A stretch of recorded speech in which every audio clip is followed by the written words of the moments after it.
سلام بچه ها، ما دوباره اومدیم در خدمت شما هستیم با یه ویدیوی جدیدی که خودم هم نمیدونم چیه. از اونجایی من فقط میدونم چیه. آره. من مدیر برنامه هاشون هستم. نه واقعا مدیر برنامه همون عزیزمه. آره واقعا. میدونی راجب چیه؟ راجب نظر مردم ایران خب راجب تاجیکستانی ها. یا راجب تاجیکستان راجب تاجیکستانه.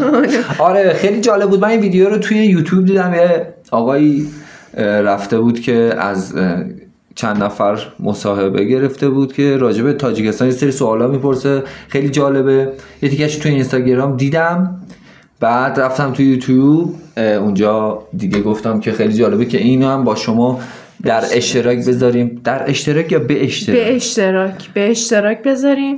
به اشتراک درسته. پس در اشتراک اشتباهه. نه در اشتراک نه، یعنی توی اشتراک. به اشتراک. اون میشه در اشتراک نباشه. بریم این ویدیو رو با هم ببینیم. امیدوارم که خوشتون بیاد. به نظر من خیلی جذابه. بریم ببینیم که این ویدیو چطوریه. خیلی جالب داره شروع میشه همین اولش.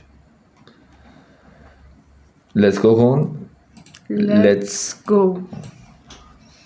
go.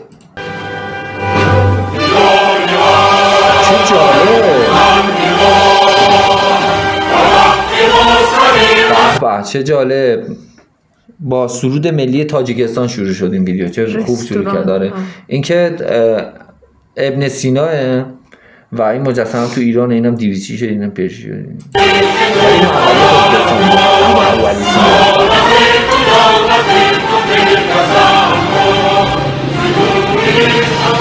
این اشخاص مثل ابو علی سینا و فردوسی و ابو علی سینا توی تاجیکستان بودن.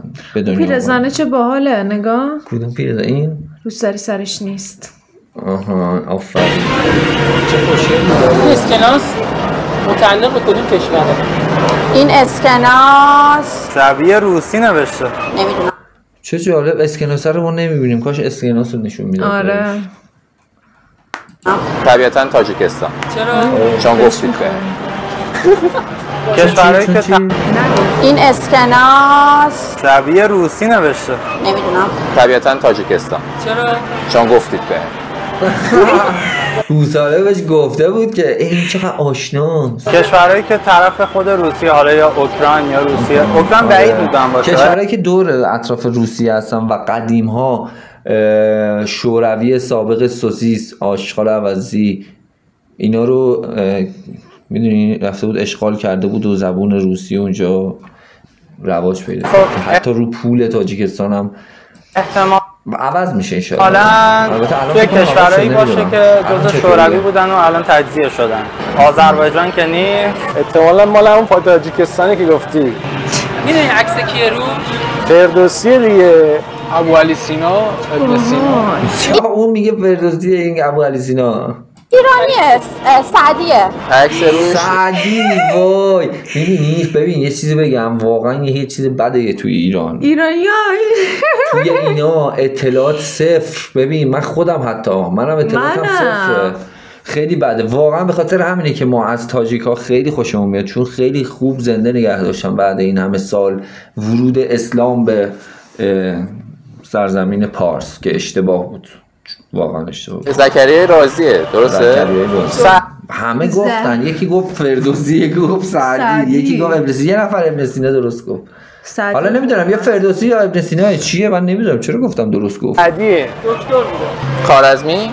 مولویه. این سعدی نیست. ابن سینا. ابو علی سینا.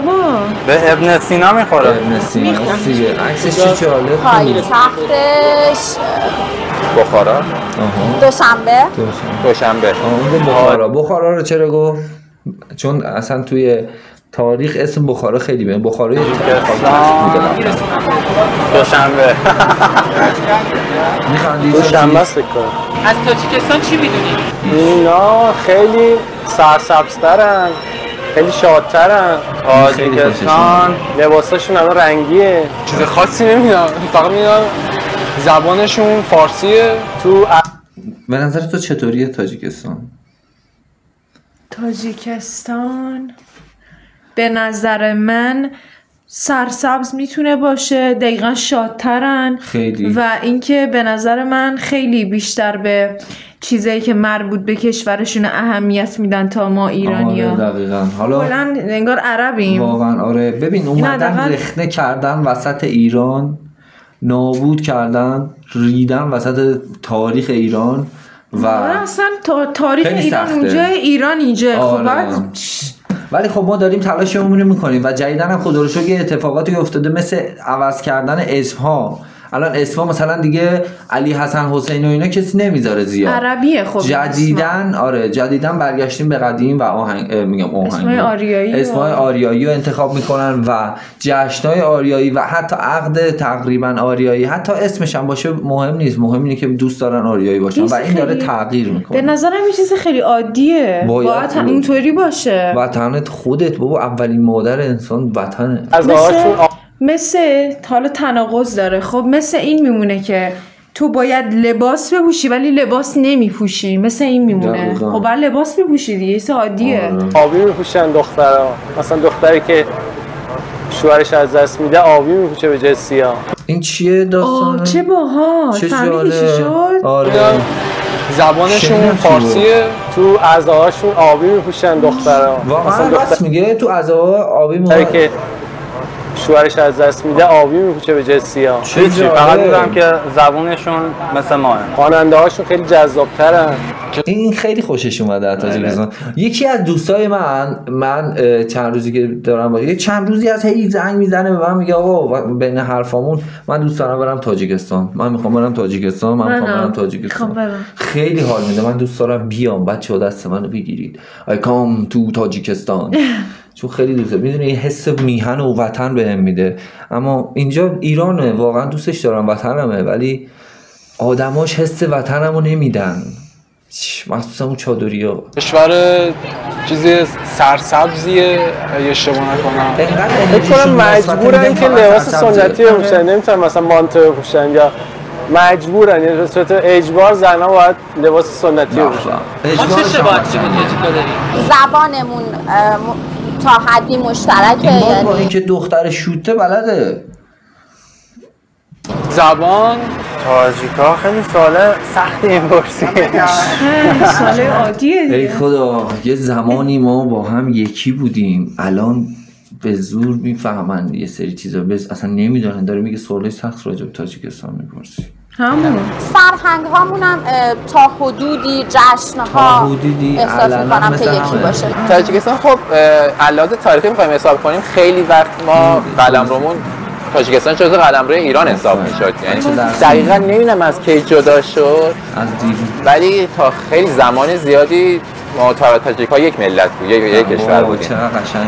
و خب همین باعث فاک پلیس خیلی از زمینه‌های فرهنگیمون و تاریخیمون و ادبیمون و فکر کنم زبانشون حتی فارسیشون برای ما به نزدیک زبانشون تا که من در جریانم.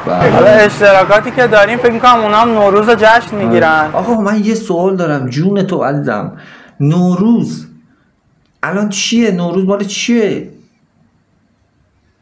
بهاره؟ آره دیگه، عید مال بهاره، یعنی آره عید نو دیگه، درسته؟ فصل جدید یعنی دوباره میاد. ربطی به تاریخش نداره. نه مثلا این تاریخی که میذارن روش به نظر من درست نیست. این خیلی قدیمی تر بوده، چون این تاریخی که گذاشتن روش از به وجود اومده سوسیس. میدونی سال نو میگن، خب سال نو که میگن به خاطر اینه که زمستون تموم میشه، گیاها دوباره رشد میکنن، چه سال نو. ولی پس ربطی به تاریخش نداره که بگی برمیگرده. من فکر میکردم این به خاطر نمیدونم وجود و تولد محمد و یعنی به وجود اومدن دین اسلام اینا بوده. تاریخشون هم حالا نمیدونم، فکر کنم اونام شمسی باشن، اگر چون بر اساس که نوروز و جشن میگن احتمالاً شمسی باشن. واحد پولشون میدونی چیه؟ نه واحدشون نه. دینشون میدونی چیه؟ واحدتون چیه؟ واحد پول تاجیکستان؟ تاجیکا اینو کامنت کنید. مسلمونن؟ فکر کنم دینشون آزاده. دین آزاد واقعا. آره بابا، آره عزیزم، دینشون آزاده. تازه امام علی خیلی خفنه. یه ویدیو راجع به امام علی میخوام بگیرم، اون موقعم گفتم گرفتم، متاسفانه به یه مشکل بدی خورد کلا صدا نداشت، دوباره مجبورم بگیرم و میگیرم. مثل هند میتونه دین خودش رو داشته باشه، این کار مسلمان باشن. احتمالاً اسلام سنی باید باشن. البته مسیح هم داره. تاجیک کلا نزدیک میگیری؟ نه ایدا. چون کمن توی ایران. شما شو ایران هم چون همسایه هستین؟ مرز نده. خب هم مرز نداریم باهاشون. وقتی هم اکثرا آخه مگه دیوونه است پاشه بیاد ایران؟ حالا کاری با جای ایران ندارم، مثلا جای زلزله اومد، جای خفن و مثلا برای گردشگری نه، مثلا دیوونه است مگه این طرف از تاجیکستان بیاد ایران. چون تاجیکستان هم کشوری نمیشه که وضع اقتصادی خوبی داشته باشه. تاجیک‌ها اکثرا به روسیه میرن برای کار و درآمد. داریم حالیمون نی. میگه داریم حالیمون نی. بعضی قشنگ فارسی صحبت میکنه. آره تاجیکن. ببین هر چیزی که خاصی ببینی کی داریم کی نداریم اینا تو اصفهانن. اگه بگی ارمنی داریم اصفهانه، اگه گرجستانی داریم اینا تو اصفهان. تاجیک هم باور کن تو همون اصفهانه. اصفهان راست میگه. اصفهان همه نوع قشری هست، حتی همه نوع دینی هست. ارمنی که قطعا زیاد داره، مسیحی زیاد داره. من یه رفیق داشتم سواک خاچاتوریان بود، خیلی خفن بود. همون دایم که رفته بود اونجا یه همکار پیدا کرده بود تاجیکستانی بود. حالا یه تاجیکی از نزدیک خدا من چرا کم داریم توی ایران تاجیکی؟ در حالی که زبونمون یکیه و احتمالاً باید زیادتر باشن توی ایران. چون که ما خب فکر میکنم که شرایط شاید واسهشون تو کشور خودشون مساعدتره تا بخوان بیان تو ایران. بیا چرا ما ایرانی‌ها تاجیکستانی‌ها رو کم میشناسیم؟ چون که ما خیلی همون چون رفت و مثلا نه ایرانی‌ها میرن به تاجیکستان دلیلی دارن برن چون شباهت زیاده، نه اونا میان اینجا. تاجیکا من خواننده هاشون چند تاشو میشناسم. میدونه نازیه کرامت الله تا میگه که میخونه میگه نازیه کرامت الله چیه؟ بریم این چه عاشق تاجیکستانه. ناز کنم کم کمک اش بکنم یک دمک. بعد میگه که مثلا گروه دارن مردم میگن ناز بکن نازیه هر چی که خواهی بکن. مگو که مرا گذاری بر خدا سپاری. به خاطر میتونی بگی که خب کشور پیشرفته نیستش که من بخوام اطلاعاتی داشته باشم، برای همونه. دوست داری کنسرت مثلا شما خودتون کشور پیشرفته هستید؟ بری نازیه رو به آره چه کشور پیشرفته نیستش که من بخوام اطلاعاتی داشته باشم، برای همونه. واقعا چی میگه اصلا این؟ واقعا چه بد که کسی زیاد اطلاعات اصلا این چی میگه؟ دوست داری کنسرتش بری نازیه رو به آره چه بلیتش گرونه، بلیت هواپیماشون گرونه، یعنی سفرش گرون میشه. حالا بلیت کنسرتش که مهم نی. اصلا ببین کسی که میخونه که مهم نی، همین که آدم اونجا تو شور و حال اونجا آدمایی که اونجا ان باشن، حالا هر کی هم اون وسط بخونه اصلا مهم نیست که. ما اصلا فضای تاجیکا رو دوست داریم. فضای با صفای دیگه. تو فکر کن شمال یه 10 درجه هم خنک‌تر، هم خنک هم شرجی نیست. خوب جاییه، فقط که چیزش مثلا ویزا میخواد. خب همون چون هم ارتباط خاصی نداریم با هم هیچ مرز مشترکی نیست و واقعا ما در مورد خیلی از همسایه خودمون هیچ ارتباط خاصی نداریم. جز مثلا همسایه‌ای که مثلا عراق و اینا چون اونها زمینه‌های مذهبی داریم باهاشون. مثلا در مورد پاکستان، افغانستان حتی که همسایه‌مون اطلاعات نداریم که برسه تاجیکستان که همش عربستان و عراق. بلیطش هم گرونه 8 تومن الان پرواز یه طرفشه. 8 تومن فقط یه طرفشه. حالا اون طرفش 200 میلیون. ببخشید 200 دلار. هیچی. 8 تومن مسکو هم 8 تومنه. خب مسکو بهتره یا تاجیکستان؟ البته شاید هم اون بهتر باشه ولی 8 تومن خیلی گرونه. تاجیکستان اگه میشد مثلا با اتوبوس چه میدونم 600 تومن میدادین یا 3 روز میگه اگه مثلا با اتوبوس تو راه بودیم میرفتون خوب بود. آره کاری نداشتیم. فکر می‌کنم خیلی برخورد فرهنگی نداشتیم باهاشون. داشتیم یعنی طی این چند سال اخیر. راست میگه. حالا نمیدونم شاید یه دوره فرهنگ نبودیم، یکی بودیم. الان خدایا کمک کن به واقعا به ما که بتونیم همه چیمون برگرده. روی کرده سیاسی دو کشوره، نمیدونم دقیقاً علتش چی شده ولی مراوداتمون خیلی با تاجیکا زیاد نیست فکر میکنم. ولی مرز زمینیش هم چیزه راحت نیست. هوایی هم که گرونه دیگه. این داستان شاشیدن وسط فوتبالتون خیلی جالبه. یه بازیکن تو لیگ ایران یهو قاطی میکنه شاشیدن وسط فوتبال. 3000 کیلومتر هم راه ما نیست که. شما اگه راه باشه بری الان مثلا تاجیکستان این همه کنسرت میذارن، چرا میذارن تو دبی که یه عربن؟ چرا میذارن توی ترکیه؟ چون ترکیه راش وازه. یه سری سوار میشه شما ترکیه مهرش رو گذاشته روی گوشکوب، اینجوری تو پاسپورت با گوشکوب میزنه. انقدر تون میانه میرن حوصلش سر میره، مثلا یارو اینجوری دستش در میره، مثلا انگشتش گذاشته رو گوشکوب بعد مهر میزنه میگه برو تو. کاری نداره، به اندازه بلیت هند گرون میشه.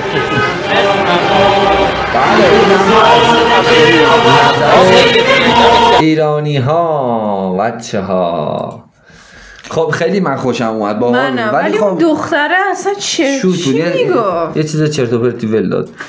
مرسی که تا اینجا ویدیو همراه ما بودید. امیدوارم که شما هم دوست داشته بوده باشید. حالا بعدها اگر شد خودمونم میریم توی خیابون راجع به تاجیکستان میپرسیم. خیلی دوستتون داریم. خدا نگهدار.